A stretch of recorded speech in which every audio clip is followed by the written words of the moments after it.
एखाद्या व्यक्तीला जर का नजर जास्त लागलेली असेल आणि उतरत नाही आहे, तर अशा वेळेला काय करायचं आहे, मारुती मंदिरामध्ये जाऊन मारुतीच्या खांद्यावरचा शेंदूर काढून आणायचा आहे आणि तो त्या व्यक्तीच्या कपाळाला लावायचा आहे।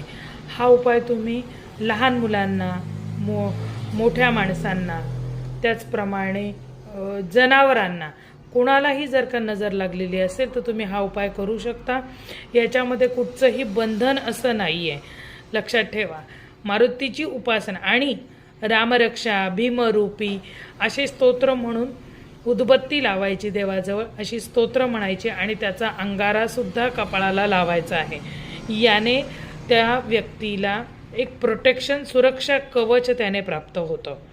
नजरेचे अनेक त्रास होतात, तर त्या त्रासातून त्यांची सुटका होते। चिडचिड, डोकं धरणं, मानसिक अवस्था बिघडणं, झोप न येणं, स्वप्न पडणं, हे सगळे जे काही लक्षणं आहेत हे सगळे नजरबाधेचे आहेत।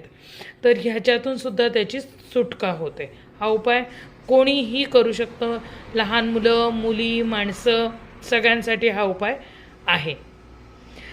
तुम्ही हा उपाय कुठून बघत आहात कमेंट बॉक्समध्ये मला जरूर कळवा। आणि तुम्हाला जर का काही कुठल्या विषयावरती व्हिडिओ हवा असेल तर तेही कळवा। पुढचा व्हिडिओ तुमच्यासाठी। जय भवानी, जय जगदंबा।